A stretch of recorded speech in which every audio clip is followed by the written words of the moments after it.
I still don't know why I pulled off the highway that night. Maybe it was the exhaustion clawing at my mind, or the storm that raged like a vengeful god in the heavens. But something compelled me to take the barely visible dirt road leading to a crooked, flickering neon sign that read, Motel. It sat in the middle of nowhere, shrouded by towering trees that swayed like skeletal arms against the lightning-streaked sky. The building itself was decrepit, its paint peeling and windows stained with years of grime. Yet, as soon as I stepped out of my car, the air grew heavy with an oppressive stillness, as if the world beyond the motel had ceased to exist. The storm's roar dulled to a muffled hum, and even the rain seemed hesitant to touch the place. The lobby reeked of mildew and rot. Behind the counter stood a man whose face seemed wrong, like it had been roughly molded from wax and then melted in places. His eyes were too small, his smile too wide, stretching unnaturally as he handed me a key without a word. Room 7. My footsteps echoed unnaturally down the narrow hallway, the carpet beneath me squelching wetly as though soaked in something far thicker than water. When I opened the door to my room, I immediately noticed the cold, a biting chill that seemed to seep straight into my bones. The walls were covered in faded floral wallpaper that seemed to move in the dim light of the flickering bulb overhead, shifting and curling as though alive. The bed, old and sagging, creaked ominously as I sat down. That was when I saw it, a single mirror hanging crookedly above the dresser. Something about it made my skin crawl, though I couldn't look away. It wasn't just my reflection staring back at me. There was something else, something darker, lurking just beyond the glass. A shadow shifting, watching. As I stared, the power suddenly went out, plunging the room into suffocating darkness. I fumbled for my phone's flashlight, the beam cutting through the blackness like a fragile lifeline, only to reveal that the mirror had disappeared. My breath caught in my throat as I scanned the room, the oppressive silence now broken by faint whispers that seemed to emanate from the walls themselves. I froze when the whispers turned into low, guttural chuckles. "Get out!" a voice rasped, so close it felt like icy breath against my ear. I turned to run, but the door wouldn't budge. The handle felt slick with something warm and sticky. Blood. It oozed from the walls now, dripping in thick rivulets that pooled at my feet. The whispers grew louder, overlapping, and my heart raced as I backed into the corner of the room, the only place untouched by the crimson flood. And then I saw it, the figure. It emerged from the mirror, though the mirror was no longer visible. Its form was a shifting mass of shadow and flesh, limbs that stretched too long and eyes that burned like embers. It spoke without a mouth, its words searing directly into my mind. "You shouldn't have come here. This place is ours." My screams died in my throat as it reached out, its fingers cold as the grave, wrapping around my wrist. The room twisted and blurred, reality bending like melting wax until I found myself back in my car, drenched in sweat and trembling uncontrollably. The motel was gone, the road ahead empty, but the feeling of its touch remained, a phantom weight on my skin. As I sped away, the faint sound of laughter echoed in the wind, and when I glanced in my rearview mirror, I saw them, countless figures standing in the road behind me, their burning eyes watching, waiting.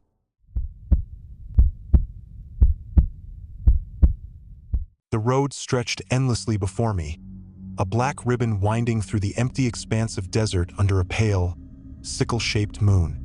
The hum of my car's engine was the only sound, a monotonous reminder of how alone I was. I don't even know why I kept driving so late. Maybe it was the fight I had with my girlfriend earlier, or maybe it was the restlessness that had clawed at me all week, urging me to get away from everything. I hadn't seen another car for hours when a sign appeared, old and weather-beaten, its letters faint but legible in my headlights. Crescent Pines Motel, 2 miles ahead. Relief washed over me. My eyes were heavy, my limbs stiff from hours behind the wheel. I turned off onto the gravel road and followed it until the motel came into view, sitting squat and ugly under the moonlight. It wasn't much. A single-story building, its paint peeling and its parking lot cracked and overgrown with weeds, but it offered what I needed, a bed for the night. The lobby was small and dimly lit, with a single buzzing fluorescent bulb overhead. Behind the counter sat a woman who looked like she hadn't moved in years. Her hair was thin and gray, her eyes sunken, and she didn't smile when I walked in. She simply handed me a key marked room 9 and mumbled, "Enjoy your stay," though her tone made it sound more like a warning. The room itself was nothing special. A lumpy bed, a small TV mounted crookedly on the wall, and a bathroom that reeked faintly of mildew. I tossed my bag onto the chair and locked the door, though the flimsy chain didn't inspire much confidence. I was about to lie down when I noticed something odd. A small window near the ceiling, barely big enough to fit a face.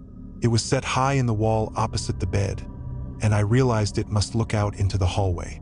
The idea unsettled me, but I told myself it was nothing to worry about. I clicked off the light and lay down, but sleep didn't come. My skin prickled with an uneasy sensation I couldn't shake, like I was being watched.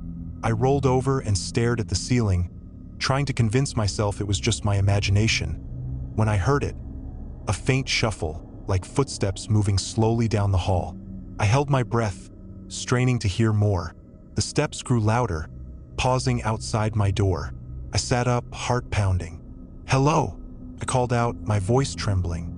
No answer, just silence, thick and oppressive. Then I heard it, the soft creak of the door handle. The chain lock rattled, as though someone were testing it. My blood turned to ice. I grabbed my phone and turned on the flashlight, shining it at the door, but nothing happened. The handle stopped moving, and the footsteps receded down the hall. I wanted to convince myself it was just another guest, maybe drunk and confused, but deep down, I knew something wasn't right. The unease lingered, growing stronger with every passing second. That's when I noticed the window again, high on the wall. My flashlight beam caught something, a shadow, just the faintest movement. I froze, staring, but it was gone as quickly as it had appeared. Heart racing, I stood and moved closer to the window, shining my light through it into the dark hallway beyond. For a moment, I saw nothing but the peeling wallpaper of the corridor. Then, a face appeared, pale and grinning, pressed close against the glass. I stumbled back with a gasp, nearly dropping my phone. When I looked again, the face was gone. Panic set in. I grabbed the room phone to call the front desk, but the line was dead. I checked my cell, but I had no signal. My only option was to leave. I threw my things into my bag and unlocked the door, peering cautiously into the hallway. It was empty, but the air was thick with the smell of dampness and something metallic, like blood. I crept down the hall, every creak of the floorboards beneath my feet sounding like a gunshot in the stillness. When I reached the lobby, the front desk was deserted. The woman who had checked me in was gone, her chair spinning slowly as if she had just been there moments ago. I turned to leave, but the door wouldn't budge. I pushed and pulled with all my strength, but it was as though it had been welded shut. Panic rose in my throat as I turned to look behind me, and that's when I saw it. Movement in the shadows near the far corner of the room. It wasn't a person, not exactly. It moved too fluidly, its limbs too long and thin, its head tilting unnaturally as it crept closer. And then I realized there wasn't just one of them. Figures emerged from the shadows, their eyes glowing faintly like embers. They didn't run or lunge. They simply watched, their heads cocked as if studying me. My breath came in ragged gasps as I backed away, retreating down the hall to my room. I slammed the door shut and shoved the dresser against it, though I knew it wouldn't hold for long. The whispers began then, soft at first, rising in volume until they filled the room, overlapping voices speaking in a language I couldn't understand. My flashlight flickered and died, plunging me into darkness. I curled up on the bed, trembling, as the whispers gave way to laughter. Cold, mocking laughter that seemed to come from everywhere at once. When the door finally burst open, I screamed, but no sound came out. Darkness swallowed me whole, and when I woke, I was in my car, parked on the side of the highway. The motel was gone, as though it had never existed. But in the rearview mirror, I saw them, dozens of pale faces, watching me from the trees, their grins wide and unrelenting. Driving along the desolate stretch of highway late that night, The endless monotony of the road was only broken by the faint glow of a neon sign ahead. Moonlight Lodge vacancy. My fatigue had settled deep into my bones, each mile on the deserted road sapping my energy and clarity. The sight of the motel, with its dim lights flickering against the inky black sky, felt like salvation. The parking lot was eerily quiet, the gravel crunching loudly under my tires as I pulled in. The office was locked, but a bell hung outside with a sign that read, "Ring for service." I rang it once, and the sound seemed to echo far too loudly in the oppressive silence. Moments later, an older man shuffled out from the back, his movements slow and deliberate. Without a word, he slid a key across the counter. The tag read Room 7. The man's sunken eyes barely met mine, his thin lips forming no words. I grabbed the key, nodded awkwardly, and headed to the room.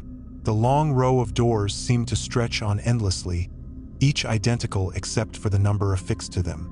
My room was near the middle, its paint peeling and the doorknob cold against my palm. Inside, the air was heavy, as though the room had been sealed shut for years. The decor was painfully outdated. A sagging bed draped in a faded floral comforter, a wooden desk with scratches etched deep into its surface, and a lone window with heavy curtains drawn tightly shut. I locked the door behind me, though the flimsy latch felt inadequate, and tossed my bag onto the bed. The fatigue weighed on me, but the unease of the place gnawed at the edges of my mind. Something felt wrong, though I couldn't put my finger on it. I brushed it off as paranoia and turned on the small TV in the corner. Static greeted me, the screen flickering faintly. As I flipped through channels, I caught something unusual.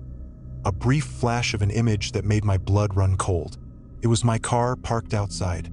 The view was shaky, as if someone were holding a camera and filming it from the shadows.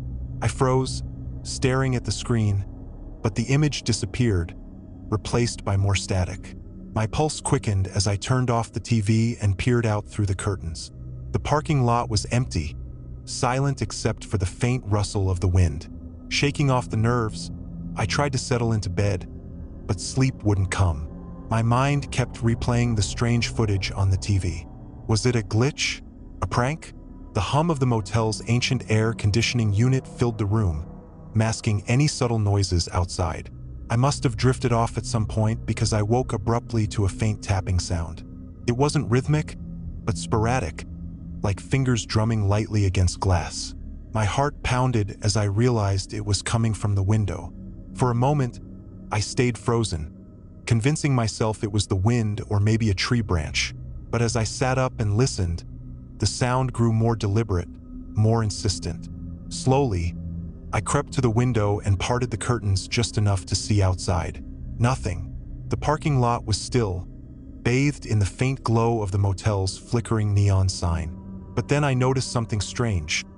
The curtains in room 6 next door were moving. They shifted slightly, as though someone had been watching me and had just stepped away. I backed away from the window, my skin prickling. I locked the bathroom door and turned the knob on the main door again, checking it twice. But the feeling of being watched persisted, wrapping around me like a vice. That's when I heard it. A soft shuffling sound, faint but distinct, just outside my door. My breath caught as I moved silently to the peephole. I expected to see the empty walkway, but instead, there was an eye. Someone was staring directly into my room. I stumbled back, my hand clamping over my mouth to stifle a scream. The doorknob jiggled faintly, testing the lock. Then, just as suddenly as it had started, it stopped. I grabbed my phone, dialing the motel's front desk. It rang and rang, but no one answered. Desperation clawed at me as I paced the room. I had no choice. I had to leave. I grabbed my bag, quietly unlocking the door. The hallway was empty, the air thick and stifling. I sprinted to my car, fumbling with my keys, the sense of being watched burning into my back. I climbed in, locking the doors and starting the engine. Relief washed over me as the car roared to life, but as I glanced in the rearview mirror, my stomach dropped. Someone was sitting in the back seat, their face obscured in shadow. Before I could react, the figure leaned forward, their breath hot against my neck. A voice, low and chilling, whispered, "You shouldn't have left." I screamed, but it was cut short as darkness enveloped me, a final, suffocating void.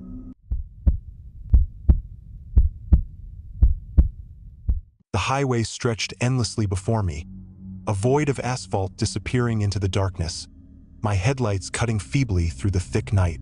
I wasn't sure why I felt so uneasy. Maybe it was the way the moonlight seemed to bend unnaturally through the distant trees, or the faint static that buzzed over the radio no matter what station I tuned into. I was exhausted, desperate for rest, when the sign appeared on the side of the road, Whispering Pines Motel vacancy. The letters seemed to shimmer in my headlights, as if inviting me, promising relief from the relentless road. I pulled into the gravel lot, the crunch of my tires echoing eerily in the stillness. The motel was nondescript, a single row of rooms with flickering neon lights casting an eerie green glow over the cracked asphalt. I parked, the engine's hum dying in the oppressive silence. The lobby door creaked open as I stepped inside, and the air hit me, stale and heavy, as though it hadn't moved in decades. A man sat behind the counter, his face obscured by the shadow of his hat. He didn't speak, didn't look up, just slid a key across the desk to me. Room 12. I thanked him, though the words felt hollow, and made my way back outside. The air seemed thicker now, clinging to me as I approached the room. The key turned reluctantly in the lock, and the door groaned open, revealing a room that felt frozen in time. Faded floral wallpaper, a sagging bed, a clunky old TV on a rickety stand. The single window was covered with heavy curtains that didn't quite meet in the middle, leaving a sliver of the outside world visible. I set my bag down and locked the door behind me, but the flimsy latch offered little comfort. The first thing I noticed was the clock on the nightstand. It was analog, the kind with glowing hands, but they weren't moving. The second hand twitched in place, stuck in some eternal struggle to advance. A faint noise caught my attention then, a soft shuffling just outside the door. My stomach tightened as I froze, straining to listen. The sound moved, slow and deliberate, like someone pacing. I peered through the peephole, but there was nothing there. Just the dimly lit parking lot, empty except for my car. Telling myself it was probably the wind or maybe an animal, I tried to shake off the unease and turned back to the room. But something felt off. The air seemed colder now, the faint scent of mildew stronger. I switched on the TV, hoping for some distraction, but all I got was static, the screen flickering faintly. I flipped through the channels, but it was the same on every one. And then, for just a moment, the static shifted. An image flickered across the screen. A figure standing in the parking lot, staring directly at my room. My heart jumped, and I turned to look out the window, but there was nothing there. When I turned back to the TV, the static had returned, relentless and buzzing. I grabbed the remote, turning the TV off, and the silence that followed was almost worse. A sudden knock at the door made me jump, my pulse hammering in my ears. It wasn't a polite knock, but slow and deliberate, each impact reverberating through the room. "Who's there?" I called out, my voice unsteady. No answer. I approached the door cautiously, looking through the peephole again. This time I saw something, or rather someone. A figure stood there, back turned to the door, motionless. They were close enough that I could see the frayed edges of their coat, the mud-caked soles of their boots. "Hello!" I tried again, louder this time. The figure didn't move. I stepped back, my hand trembling as I reached for the phone on the nightstand. But when I lifted it to my ear, there was no dial tone, just static. The same buzzing, crackling static as the TV. I hung up and grabbed my cell phone, but it, too, was useless. No signal, not even a single bar. The knocks came again, louder this time, more insistent. I didn't dare approach the door again. Instead, I went to the window, pulling the curtain aside just enough to peek out. My car was still there, but something about it looked wrong. It took me a moment to realize the driver's side door was ajar, swinging slightly in the breeze. A cold dread settled over me. I hadn't left it open. The knocks stopped, replaced by a different sound. Scratching, faint and rhythmic, coming from the far corner of the room. I turned slowly, my breath catching in my throat. The wallpaper was peeling, revealing dark, damp wood beneath, and the scratching seemed to be coming from behind it. I backed away, my legs trembling, until I hit the dresser. That's when I heard it. A voice, low and rasping, coming from the direction of the bed. "You shouldn't have come here." I whipped around, but the room was empty. The voice was gone, replaced by an oppressive silence. I bolted for the door, flinging it open and stumbling out into the night. The parking lot was empty, the air eerily still. I turned back toward the room, and my heart stopped. The door I had just opened was closed again, the curtains drawn tight. I could see faint movement through the window, shadows shifting inside. Someone or something was in there. I didn't wait to find out what. I ran to my car, yanking the door open and throwing myself inside. The engine roared to life, and I tore out of the parking lot, gravel spraying beneath my tires. As I sped down the highway, the motel receded into the distance, its flickering lights growing smaller and smaller until they disappeared altogether. But the unease didn't leave me. My hands trembled on the wheel, my mind racing. And then I saw it in the rearview mirror just for a moment. A figure stood in the middle of the road behind me, watching as I drove away. It didn't follow, didn't move, but its presence lingered, a silent promise that I'd never truly escape. I kept driving, the motel fading into memory, but the sense of being watched never left me. Even now, I can't shake the feeling that somewhere, in some dark corner of my mind, it's still there, waiting, watching, and whispering my name.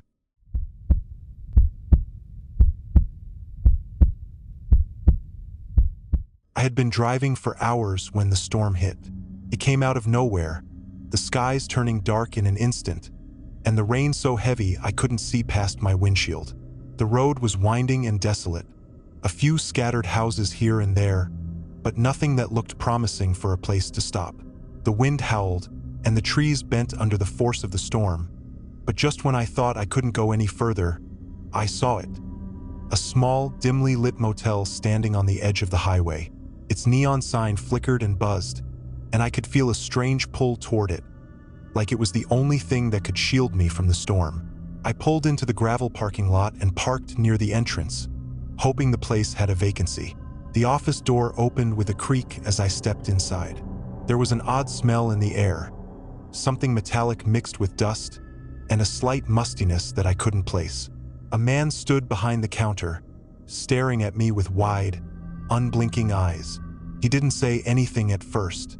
His gaze was unsettling, almost too intense, but I was tired and desperate, so I asked if he had a room. Without a word, he slid a key across the counter. "Room 6, he muttered, his voice raspy. The key was heavy, made of tarnished brass, and had a strange engraving on it, an odd symbol I couldn't quite make out. I took it without asking any questions, and he just watched me leave. I felt his eyes on my back as I walked away, but I didn't dare look back. The rain was heavier now, and as I made my way to the room, I noticed the motel seemed older than I had first thought. The windows were dirty, and the paint was peeling from the walls. When I reached room 6, I found the door slightly ajar, as if waiting for me. I hesitated for a moment, then pushed it open. The inside of the room was small, dimly lit by a single lamp beside the bed. The bedspread was old, stained in places, and there was a small dresser with a mirror above it. The mirror caught my attention immediately.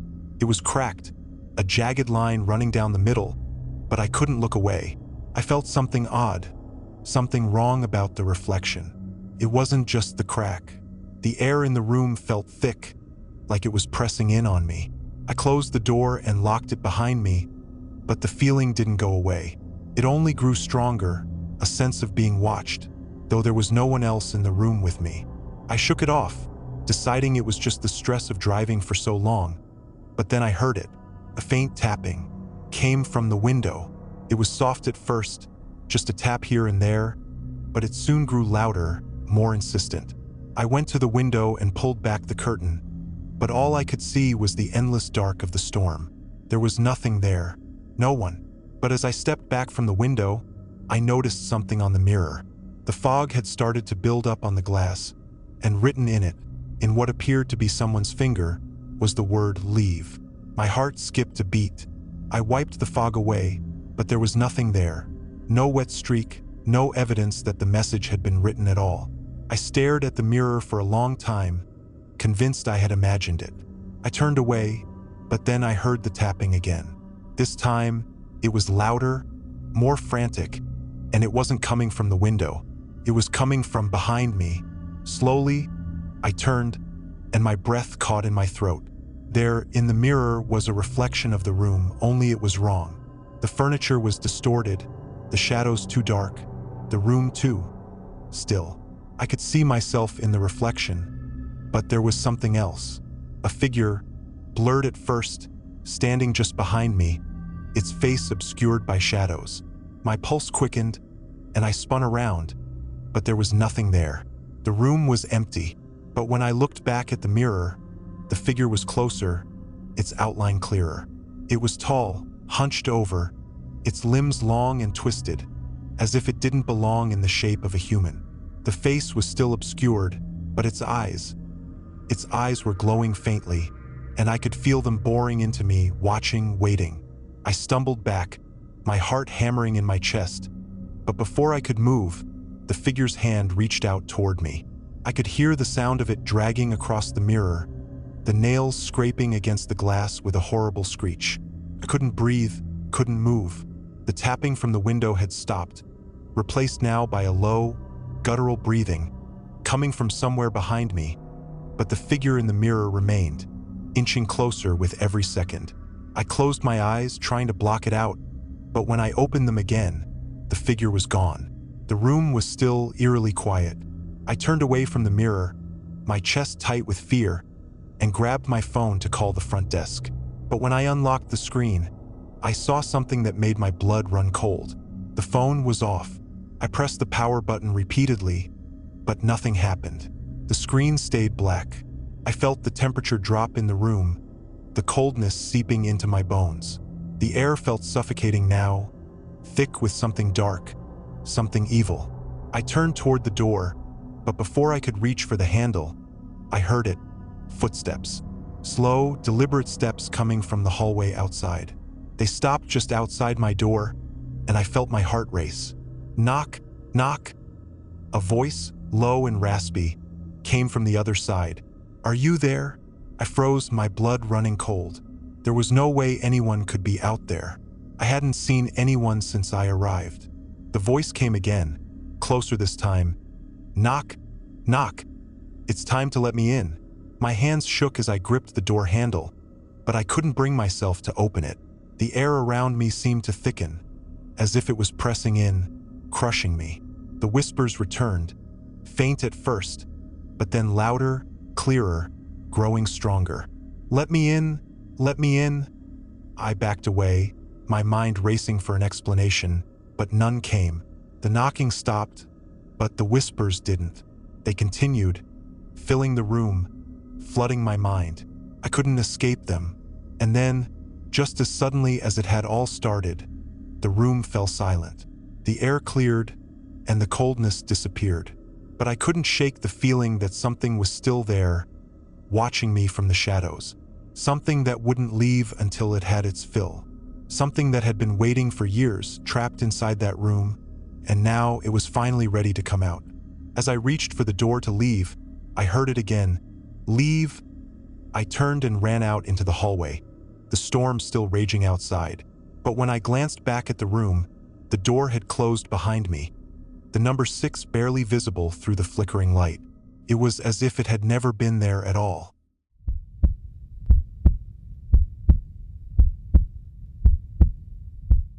I've never been a fan of motels. There's something unsettling about them, always in the middle of nowhere, dark and lonely. But that night, the fog had rolled in so thick, it felt like I was swallowed whole. My car's headlights barely cut through the haze as I drove down the narrow road, the clock ticking past midnight. That's when I saw it, Briarwood Motel, a crumbling, forgotten place standing alone, the neon lights flickering like a dying heartbeat. It was either this or sleep in my car, so with a sigh, I pulled into the lot. The building was a mess. Half of the lights on the second floor were out, the paint chipped, and the windows were covered with heavy curtains that blocked out any light. There was a small office at the front, its door ajar. I stepped inside and found a woman behind the counter, her pale face nearly as gray as the fog outside. She didn't speak at first, just stared at me with empty eyes. After a long silence, she slid a key across the counter to me, room 9, without a word. I took it, unsure why, but something about the way she handed it to me made my skin crawl. It wasn't like the usual motel keys I'd seen before. It was old, a heavy iron thing, marked with the number 9 in scratched, faded ink. She motioned towards the door without a single glance in my direction. I left quickly, feeling her eyes on my back, the hairs on my neck standing up. I took a deep breath as I walked toward my room. The air smelled stale, like damp wood and mold. Room 9 was tucked away at the end of the hall, the door slightly ajar as if inviting me in. The floorboards creaked beneath my feet as I entered, the smell of old furniture and dust instantly hitting me. The room wasn't much, just a bed covered in a faded quilt, a small dresser, and an old-fashioned lamp that seemed ready to collapse under the weight of time. The curtains were drawn tight, but a faint light from outside managed to slip through the edges. I locked the door behind me, but the unsettling feeling didn't go away.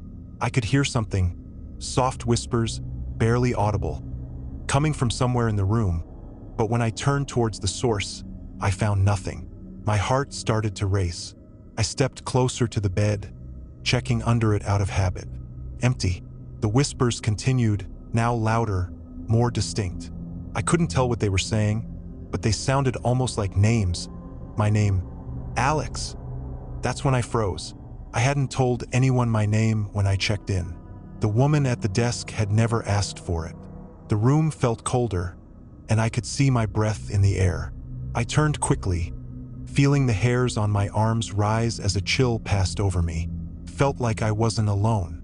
I reached for my phone, but the screen flickered, and the battery indicator dropped to 2%. My throat went dry. I tried calling the front desk, but the line was dead.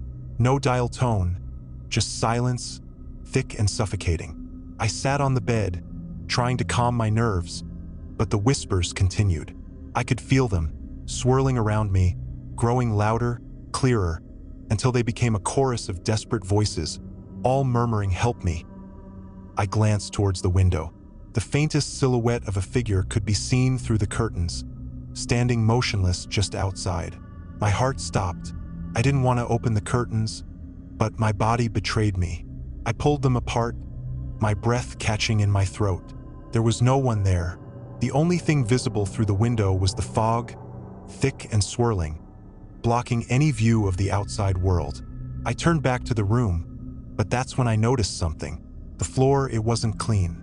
There were markings, deep grooves etched into the wooden floor, as if something heavy had been dragged across it. I followed the trail, the whispers growing louder, now turning into a single voice. "Alex, come closer." The floorboard beneath my feet creaked, and I froze, feeling something shift in the air. The whispers were now behind me, beside me, inside my head.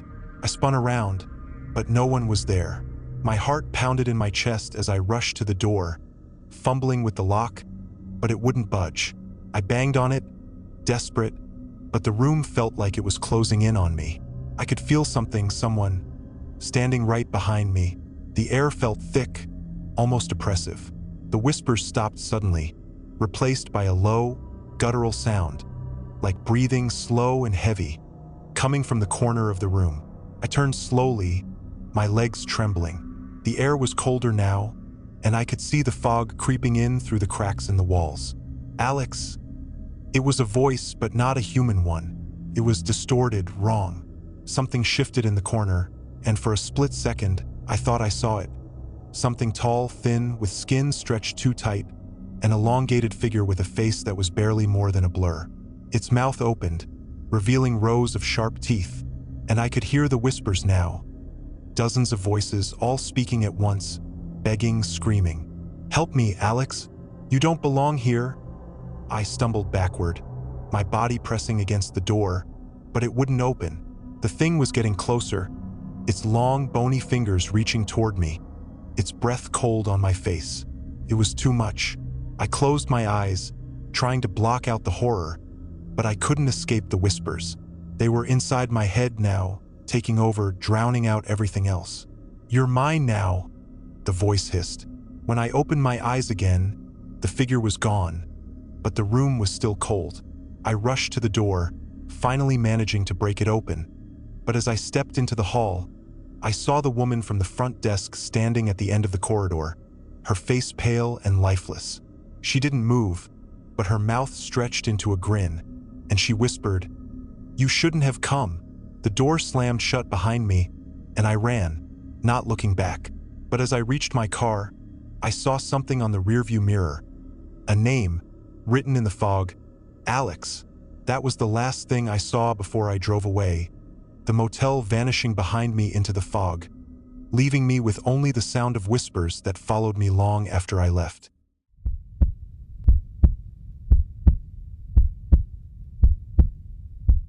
I had been on the road for hours, the monotonous hum of my car's engine and the unchanging stretch of highway making me lose track of time.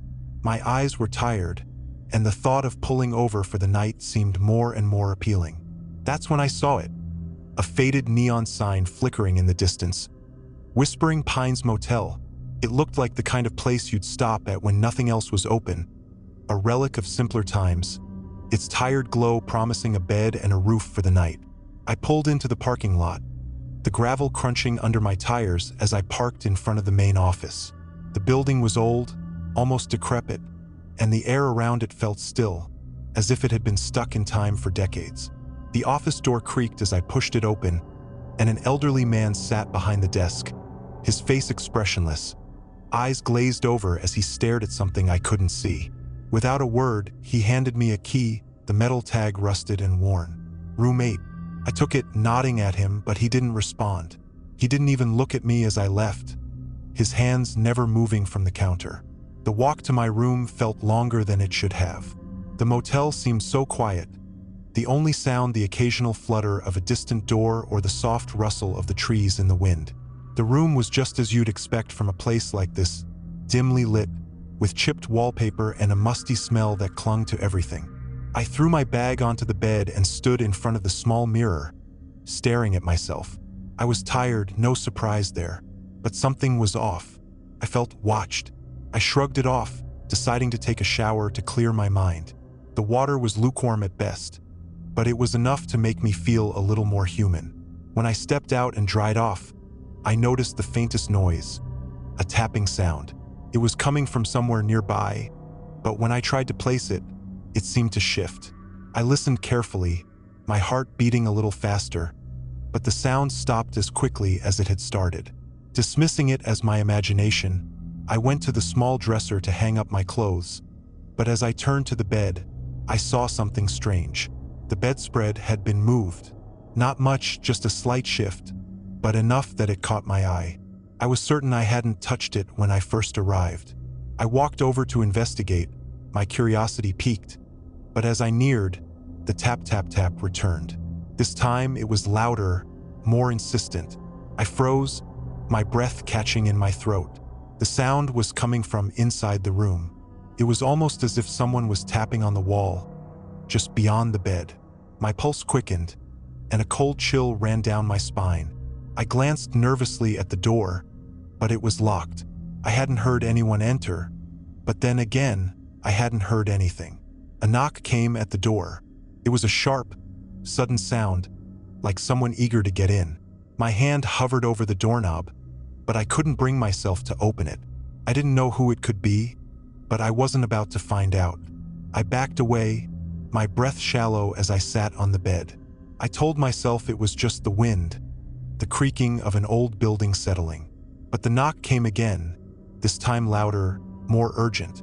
My heart thudded in my chest. "Who is it?" I called out, my voice trembling. No answer. Another knock, this time followed by the softest whisper, barely audible, but unmistakable. "Let me in." The hairs on the back of my neck stood up. I pressed myself against the wall, too terrified to move, but too scared to call for help. The silence that followed felt suffocating, as though the air itself had become thicker, heavier, pressing down on me. I couldn't explain why, but I felt as though something, was watching me. I turned to look at the small window beside the bed. The curtains were drawn, but I could feel the faintest tug, as if someone on the other side was trying to peer in. I took a slow step towards it, my hands trembling, and drew the curtains apart just enough to glance outside. Nothing. But as I turned back to the room, I caught a glimpse of movement in the corner of my eye. A shadow, too quick to focus on, seemed to move just out of sight. It was inside the room. The air grew colder. I could see my breath now, misting in front of me like I was in a freezer. My hands gripped the edge of the bed, knuckles white, as I looked around the room, searching for anything that might explain this creeping dread that had settled in my chest. I didn't dare turn off the lights. I kept the door locked, even though I knew it would offer me no protection. The tap tap tap had returned, but this time it wasn't on the walls or the floor. It was coming from inside the walls, like something was trapped just beyond the plaster, desperately trying to get through. I stumbled to the door, pressing my ear against it, straining to hear. There was only silence. Then came the unmistakable sound of slow, deliberate footsteps outside, moving closer, pausing just before my door. I held my breath. The door handle jiggled. I backed away, terrified, my body rigid with fear. Something was trying to get in. The footsteps stopped, but the air was still thick with tension, like the world was holding its breath. For what seemed like an eternity, I stood there, not moving, my heart pounding in my chest, until finally, there was a faint sound. A voice. "Lo, I know you're here." It wasn't a whisper anymore. It was clearer and closer. I was no longer alone. Something was in the room with me. The lights flickered once, twice, before going out completely. I was plunged into darkness. The room was colder now, almost freezing. I could hear soft breathing, steady and slow, but it didn't come from me. The voice spoke again. "I can see you." And just like that, I felt it, hands, cold and clammy, brushing against my skin, like they were coming from the very walls themselves. There was no escape. I screamed, but the sound was swallowed up by the thick silence that filled the room.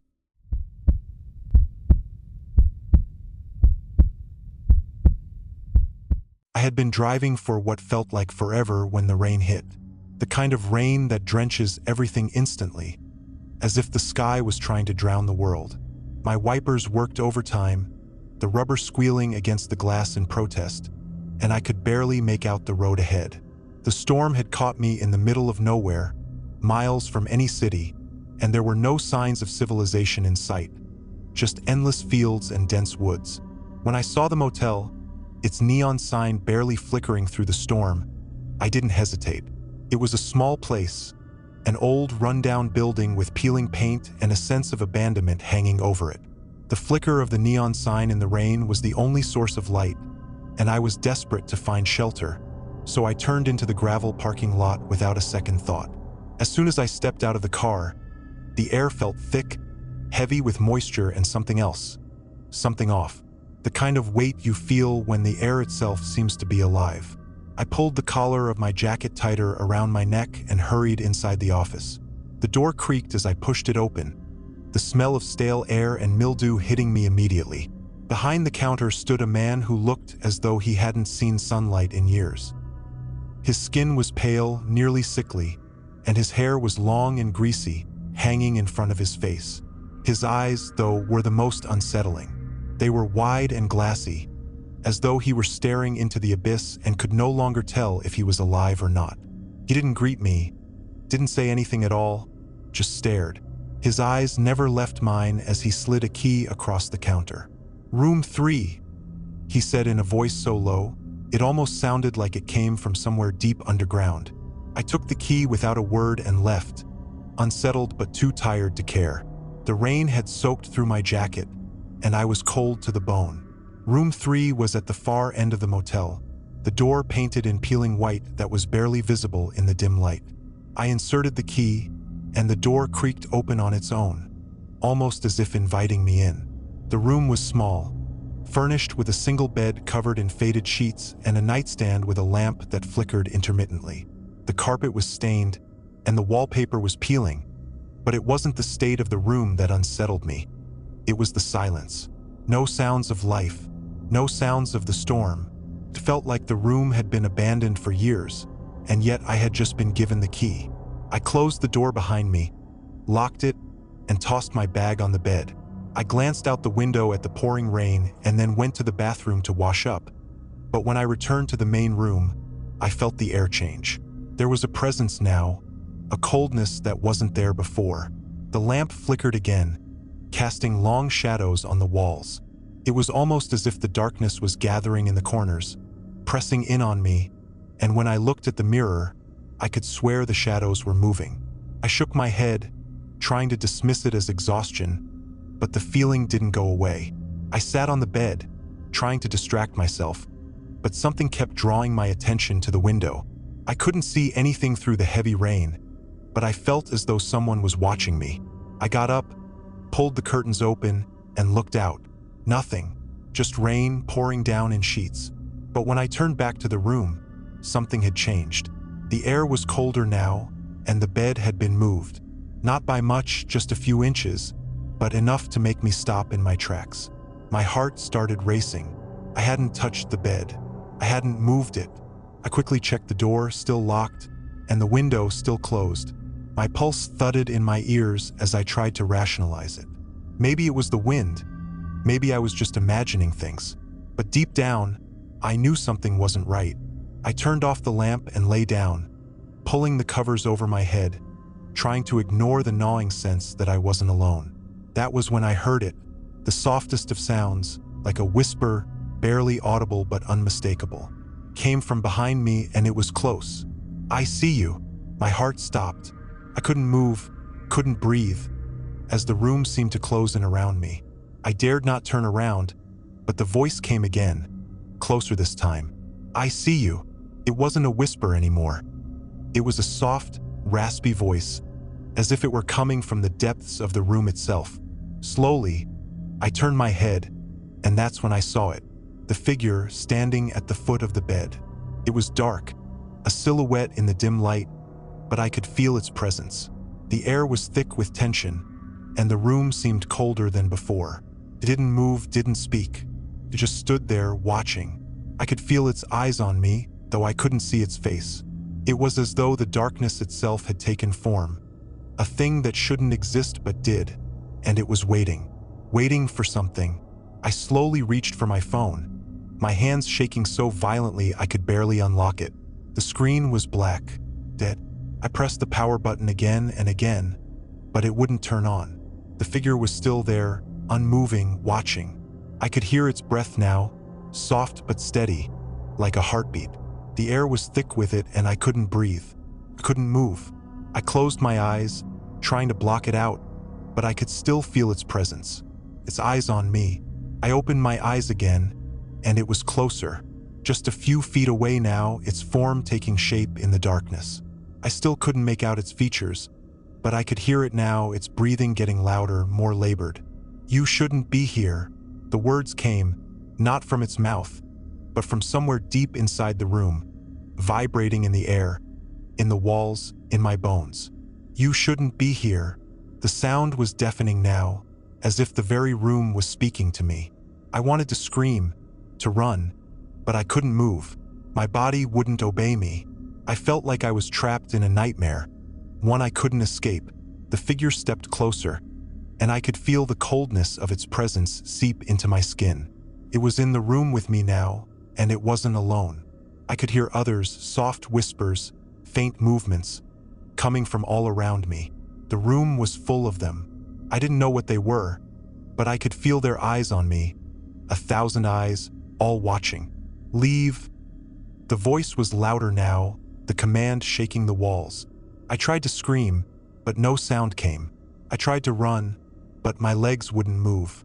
And then, just as suddenly as it had begun, the room fell silent. The figure was gone. The whispers stopped. The coldness lifted, and I was alone in the room. But I couldn't leave. I couldn't move. I could feel the presence still lingering, just beyond my reach, watching, waiting. And I knew, deep down, that I would never leave that room. Not truly. Not until it was ready to let me go. The motel had claimed me, and I was just another piece of its endless, dark history. I was never meant to leave.